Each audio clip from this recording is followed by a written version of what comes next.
Hi, I'm Kat, marketer turned brand storyteller. And I'm Candice, educator turned entrepreneur. And you're listening to Not Nice, Clever. As CEOs and leaders, it's your job to always have the answers, but sometimes you need a little help. Leverage, if you will. We get it. This is the place for you.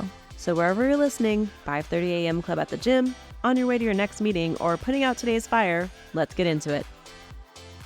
In today's episode of Not Nice Clever, we're talking about how to grow your email list. And it's something that I think we don't spend enough time talking about. A lot of times we talk about social media marketing and how important that is. And we know that at Not Nice Clever, we absolutely believe in the power of video and being on social media. But growing your email list is something that can actually serve your business very, very well if you do it with intention and you're strategic about the way that you do it. I love that at the end of the day, you always own your email list and you're not reliant on a platform such as Instagram or TikTok or Facebook that could potentially go away at any moment, right? If you're growing your email list, you'll always be able to market to these people. And if you do it intentionally, they will be the right people for you. So we're going to dive into some practical and tactical tips today on how to do just that. Yeah. And to reiterate upon why we're having a whole episode about this, why we've done episodes about this in the past, according to Constant Contact, there's a 42-to-1 ROI when it comes to having an email address in your database, in your CRM, in your Black Book, however you manage your contacts. And if you're not familiar and haven't explored paid advertising to support your business, typical ROAS or return on ad spend is 3-to-1. And that's what most people think about, right? They think about, should I boost this? Should I put ad dollars behind it? Let's run ads. Let's get out there. Let's blitz the market. And I think people sleep on email because it's not as sexy and shiny as the other typical ways to market yourself, but it's certainly not dead and the return is there. So that is what we're getting into today. We've got a few different examples to walk all of you through.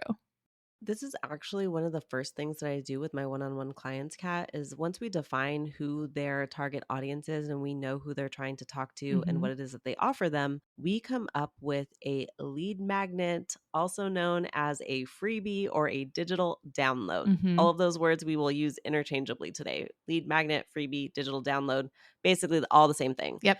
It is something that you are offering to your audience in exchange for their email address. And this something should be something that feels sexy to your audience. So if you know who you're talking to, then you understand what you can create that would respond to their immediate problem. So you might do something like, if you are a team leader and you're trying to grow your team in the real estate space, you might say how to sell 10 houses or 10 more houses in 2024. Because that is something that people want to do, right? They want to sell more houses, or how to hit your first 100,000 year as a realtor or something like that, right? Something that is sexy to the person that they're calling in. Obviously, that would be for a newer real estate agent, right? Maybe that person who hasn't yet hit 100,000, who wants to hit 100 but doesn't know how to get there. Now they're going to give you their email address in exchange for that information. So think through your target audience and what it is that they want, right? If they want more followers on Instagram, then you say how to 10x your following on Instagram, right? Only obviously if you know how to do that. Obviously. But you're making that download for them. And the great thing about it is it could come in a lot of forms. So it could be a PDF. It could be a video that they download. It could literally be whatever you want it to be. It could be a short course. It could be a private podcast. There's a lot of ways that you can deliver that download. But the idea is that you're exchanging value that's sexy to them for their email address. Absolutely. And I think it's important to understand here too that you're solving a problem, right? You are saving them time. You're helping them make more money. You're helping them gain more status. Like literally Google and look up, or even just go straight to Amazon and get the book Copywriting Secrets by Jim Edwards, because that is truly a book that I reread. There's 2 pages in particular where it talks about the 10 questions to ask yourself when you're thinking about how can you show up with value? How can you demonstrate that you can solve a problem and decrease somebody's amount of pain? Because if you can decrease somebody's pain, like helping that agent, right, as a team lead, make more money so that they can have the luxury of choosing however the hell they want to spend that money, right? Yes. And another like example that's been top of mind for me, like, Candice, we work with a lot of leaders, entrepreneurs, CEOs. They're very busy. And the through line, not only in helping them clarify and define and build their brand, but the other through line that I see that they struggle with is that they don't have time.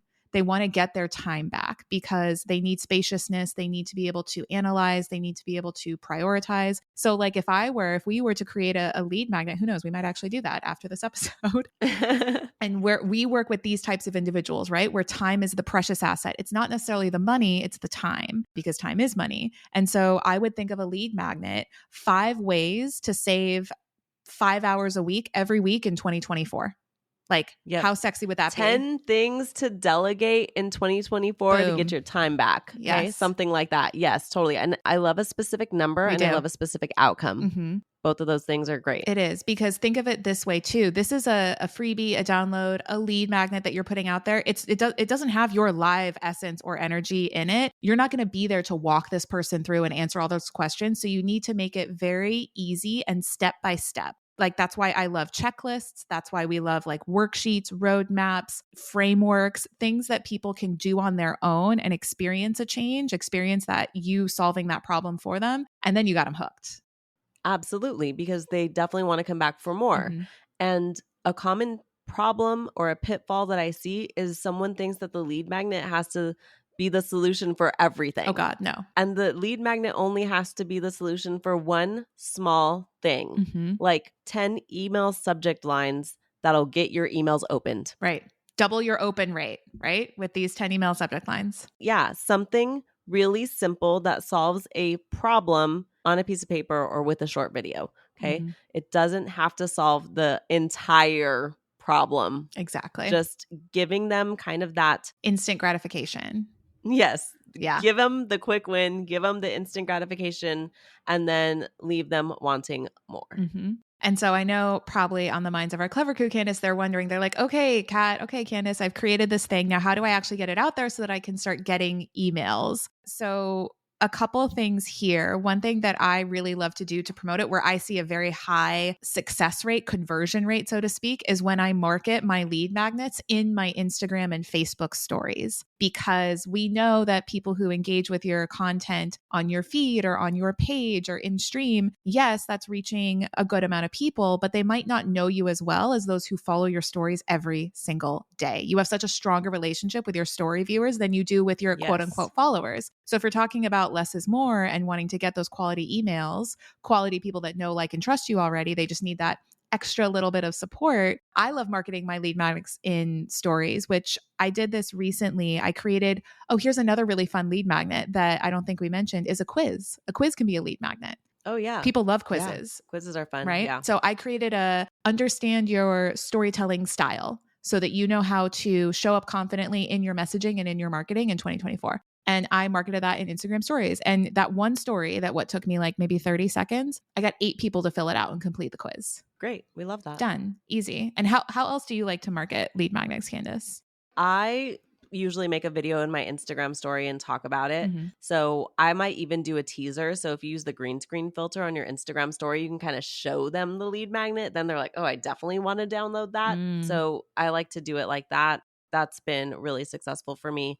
I can get 20-ish people to download a lead magnet if on my Instagram story on any given day if I talk about it in a way that makes them really want to get in on it, you know? Yeah. And I think that a misstep that people make is that they just put up a graphic about it. Oh God. And I think talking about it and sharing what it is or sharing success that someone has had with it previously. In the previous episode, I talked about how Brooke used the 9-word email. Exactly. So if I had a story like that, I might be like, hey, Brooke downloaded this and she tried that and this is what happened. You should grab it too, right? If I have a story, a social proof, then I'm going to talk about that. I'm going to get way more downloads than if it's just like, download this freebie. I want your email address. It feels desperate, right? There's a difference between feeling like I'm trying to help you versus like I have desperate energy and you just need to download this to help me. Yeah.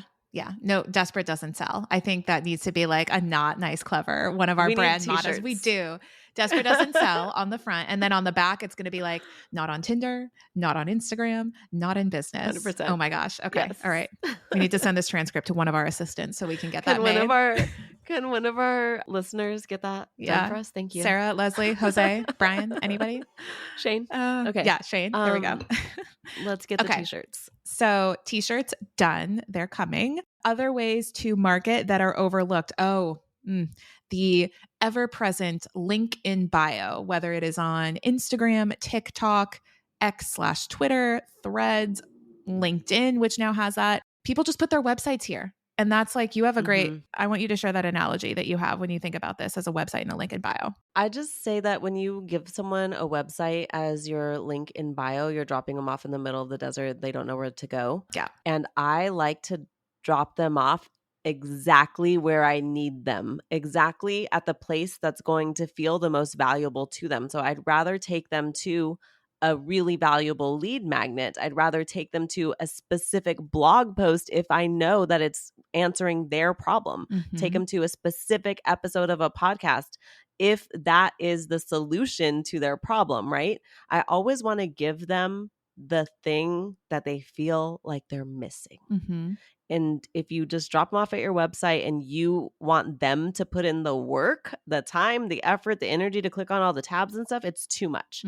So I don't mind your website as a link in bio if it's like a secondary link, but you need a link that requires action first. And obviously, since we're trying to grow our email list, I would say that the first link should be the one that requires that exchange.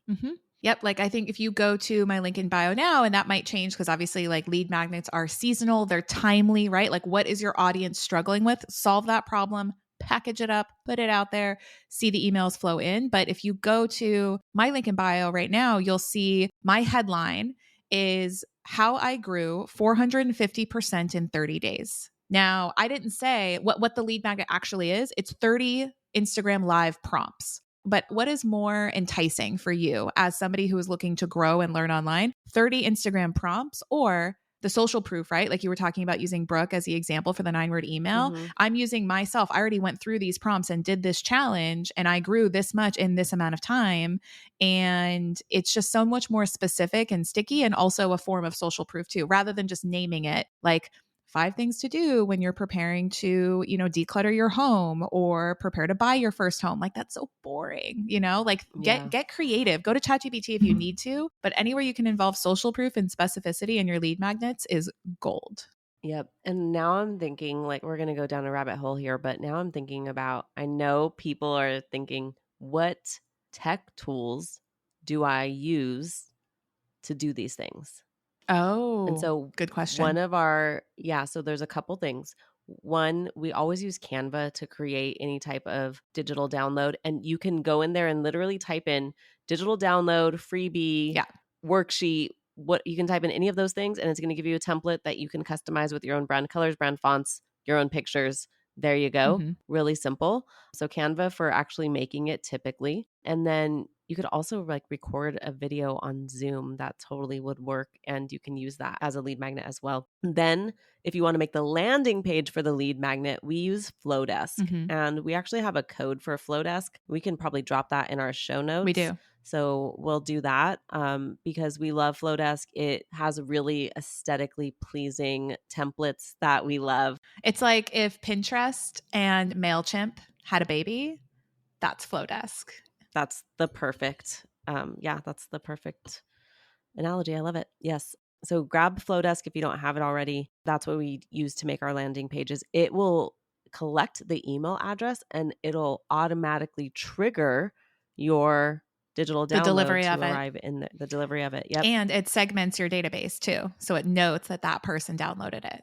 Yes. So you know what your audience is interested in by what they've chosen to download and you can market to them forever. And then I think there was a third one that I was going to mention, but now I don't know. Well, link in bio software, right? So there's so many different softwares out there. And like the caveat to this that we want to remind you, two caveats. A, content value is better than production value. So don't let perfectionism hold you up. Like just get that shit done, get it out there. If it's valuable and actually solves a problem, people are not going to care what it looks like. They're going to love you anyway. And then two, which link in bio software is the best? The one that works for you and that you actually enjoy and that you use. So I used to use Hoobe, Hoobe, but then Candice, you got me onto Stan Store. There's also Unfold, which is owned by Squarespace. There's so many different options, but use a link in bio software to create like a nice targeted branded experience for when people do go to your link in bio. Yep. I love Stan Store. I feel like Stan Store, I would only recommend to people who are actually selling things. Mm-hmm. If you're in another industry, like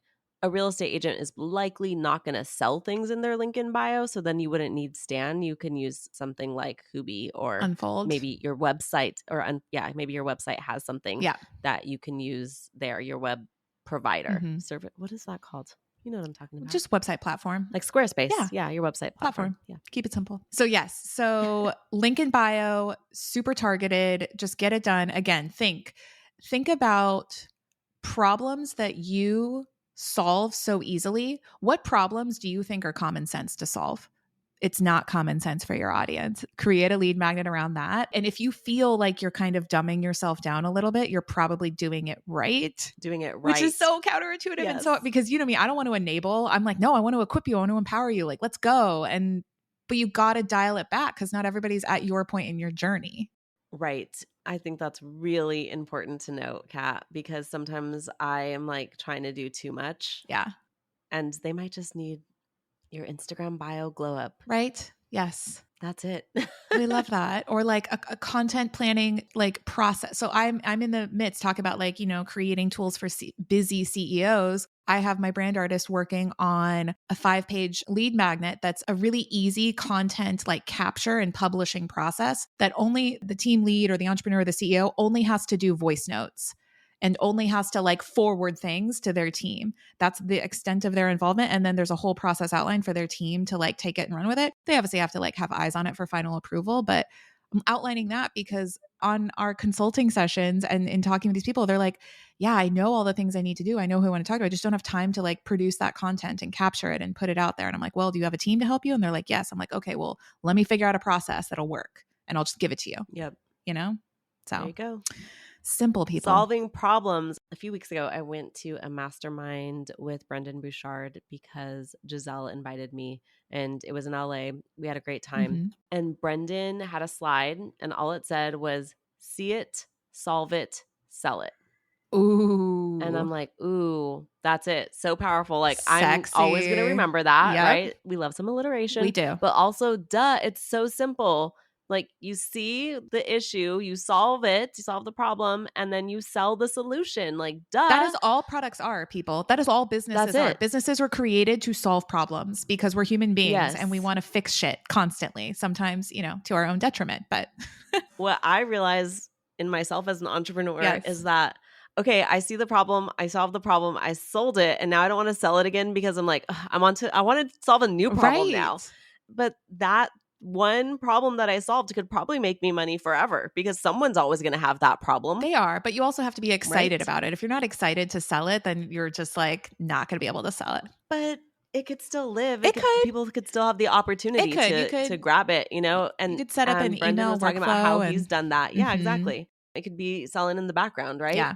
And I was oh, that's like so simple and duh. Honestly, it's that easy. Why do we complicate it? Well, because we're human beings and we have self-awareness and we want to just be like, we just want to like sit here in our houses, be like, Candice, I'm totally gonna do that, but I'm gonna wait until I'm motivated and can't. And then you go out and you're like, you know, on a trip or in nature and you see a beautiful like bird. I'm gonna go deep here, guys. We warned you, rabbit holes. And you see a bird on a branch and it's a beautiful bird. And then the bird wants to fly to the other branch. You think the fucking bird sits there on the branch saying, yeah, I want to be on that branch, but I'm going to wait until I'm motivated. No, the bird just fucking goes onto that other branch if that's what the bird wants. Why do we overcomplicate things? So this has become a mini TED Talk in motivation. Okay. But welcome. Yes.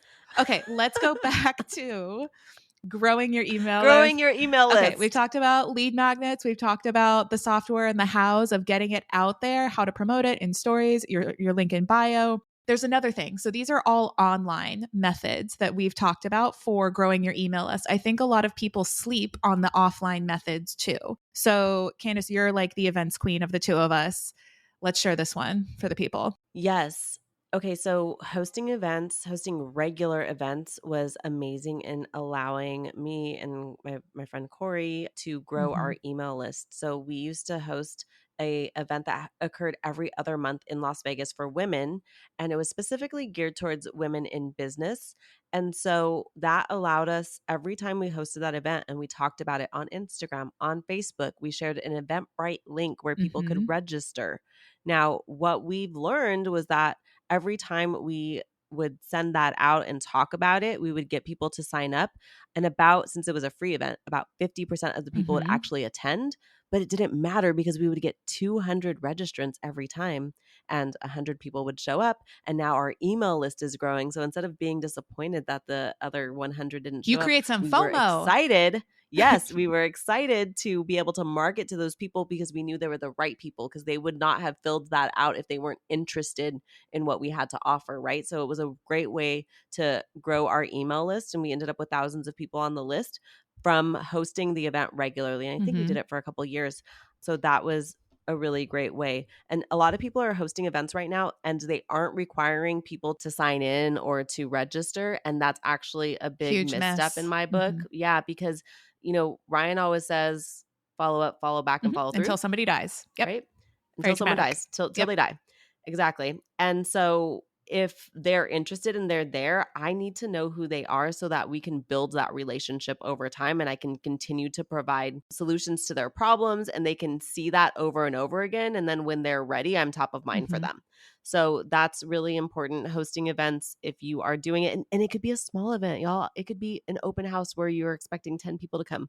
I still want all of their email Yes, addresses. because Okay? that compounds I don't over care what time. it People are is. like, oh, I'm just not going to start because I'm Yes. not hosting a conference of 200. Y'all, do you think anybody who is hosting a conference of 200 started by hosting a conference of 200 people? No. They probably started with like 5 in No. a basement somewhere or a garage. And everyone's trying to skip that part. Yeah, nobody wants to be a beginner.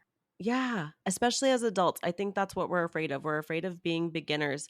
But I've been trying to commit to telling my story from the early days, Mm-hmm. not because I think I have arrived. I think I'm just getting started. But I think that people sometimes just assume, like, oh, You yeah, fell out of the like womb like you're doing this? all this Like, cool stuff. Yeah, like, oh my gosh, you're on stage. Is Ryan right. Serhant? Like, okay. But my first event was in my living Uh-huh. room with like 3, 4 people, okay? And I didn't even know it was an event. No, really, you're just trying to gather some girlfriends because, Yes, okay, let's take it even one step further because you hightailed it out of LA and moved to Vegas and Yeah. didn't know jack shit, didn't know No anybody. one. Didn't know anyone. Yeah. And it was a need. Yes. You hosted an event to help yourself to solve a need, like the need for community and connection. You didn't even think about how it would matriculate into business. And guess what? That was just like a regular human need that other people needed too, that I wasn't aware of. Right. And that's how it grew to something where hundreds of people would gather. Mm-hmm. But it came out of my own need. So some of you are sitting there thinking like, "But who am I to do this thing?" And really, you just have to freaking do it. And you don't know today where that's going to lead you. I had no idea, not Mm-mm. even a little inkling what it would lead me to. Imagine if you hadn't.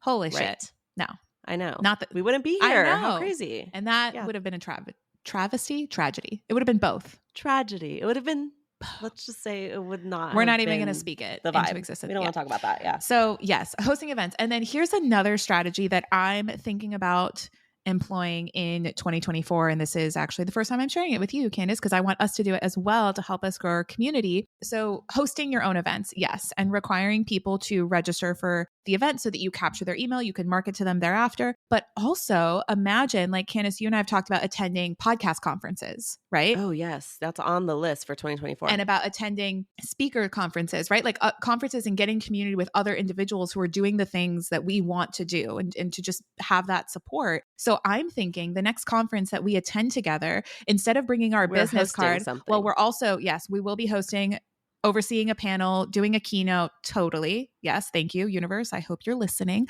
But what we can also do, instead of just bringing like a business card, I feel like look, I love business cards. I've got mine right here with Candice's branding that she designed me. Ooh. But what if we create a lead magnet for the attendees of that conference. And we connect with other people and get their information by like providing value or solving a problem that they might be struggling with. Like maybe it's like, hey, go here. Like I don't even know. I'm just like spitballing here, but I feel like it's a creative way to like make more connections. Am I overthinking I it? think this is no. I think this is an important talk to have. Yeah. And just like, we're just brainstorming. And guess what? Look, We're just going to do it. yeah, like we're just brainstorming. And this is how businesses are built. Mm-hmm. Like just trying a thing. Just getting curious. We don't know what it's going to look like. Right. We don't actually have a full picture of it, but we're going to try it. And then we're going to gather data, and then we're going to make pivots, and we're going to make changes, and we're going to get better with time. Right. And nothing is final. And I think so many people, our clients, our listeners, so many people, sometimes ourselves, are just like sitting in it and like trying to perfect something in their mind, thinking like, oh my gosh, when I launch this one thing, 1 million people are going to love it. And that's just not how it fucking happens, okay? Mm-mm. It's a bunch of little decisions that you're making over and over again, and a bunch of failures that are really just data points that are leading you to the big goal. And so if you're sitting here right now, this for sure became a TED Talk today. It did. And you're like, but I don't know what my lead magnet should be. Just fucking try something. And then we'll have some data, and we'll try a new thing next week or next month or in a quarter. I don't know, but let's just start. That's it. I'm just soaking that up right now. Thank you very much. Okay. Yeah, this Yeah, is we need unintentional some momentum. TED Talk. We do. Not sure when you are listening to this episode right now, but we are recording it. So the energy we are coming from is recording it in the final month of 2023. But regardless of when and where you are listening to this, like this still holds true. Like we guarantee somebody listening to this is overthinking, sitting in their home, looking at everybody else, like killing themselves with comparisonitis, not taking action. Waiting doesn't have an ROI. Or posting something one time and being like, no one downloaded it. Be like, oh my God, it's a 2 failure. Oh my gosh. Like, yeah. Did I tell you about the time no one came to my event? Yeah. But did that stop me from hosting another one? No, it would not. Literally. So, all right. By the way, y'all, if Not Nice Clever hosted an event, would you come? Tell us. Actually, let us know in our DMs. Yes, DM please. DM us on Not Nice Clever. And all right, this escalated quickly. I'll say that. Sorry. Or Not you're sorry. welcome. You're welcome. Yeah. You're welcome. Okay. One last thing that I do want to say from my own experience, and I know, Candice, you found this tip valuable. Growing an email list is a long-term journey. The journey is the destination, very much like building your brand and building your reputation. So one thing that's helpful for me, 2 things I'll say. Whatever calendar or to-do list or reminder system that you use, whether it's Google Calendar, Outlook, Todoist, AnyDo, which Candice got me hooked on, which I absolutely fucking love now. And they now have recurring tasks. So whatever system you use that works for you to remind you of things, put in a regular weekly, monthly, and quarterly reminder to help grow your email list. Weekly, saying promote it on whatever digital channel you're most active at. Monthly, to remind you where to infuse it into your event strategy. And then quarterly to fucking update your lead magnet so that you're producing fresh, relevant, valuable content on a regular basis, not just like resting on your laurels of like something you created like fucking 3 years ago. Unless people are still struggling with it, then like promote that till the cows come home. You could always bring it back around too. You could. Like maybe you like do a refresh, you do something new, and then like in 3 months you're like, let's bring the old one back. Like you never know. There's always people at different places. You never know. Your audience will certainly tell you. The data does not lie, and people do not lie about needing help, or sometimes they do. This could become another TED Talk. I'm going to reel myself back. But we need to wrap this up. We do. Okay, we're wrapping it up. Use systems to help you to remind yourself to grow, create great lead magnets that are really simple, solve problems, leverage your link in bio. Don't just drop people off in the middle of the digital desert of your website. Host events, attend events, permission to just fucking put yourself out there. And if you think of any other strategies, because Candice and I are always committed to being learners, that you have found work for you in growing your email list that we didn't talk about, please let us know. We would love to learn what that is. And if you found this valuable, if you've got a friend that is struggling to take action, feel free to share this episode with them so that they can also experience the magnitude of Candice's TED Talk taken to us to church just a few moments ago. Thanks for joining us on Not Nice, Clever. Remember to follow Not Nice, Clever wherever you listen to audio. And if you haven't already, drop that 5-star review. Share your takeaways. Tell us your story. We love to hear it. Signing off, your not so nice, but oh so clever besties that mean business. See you soon.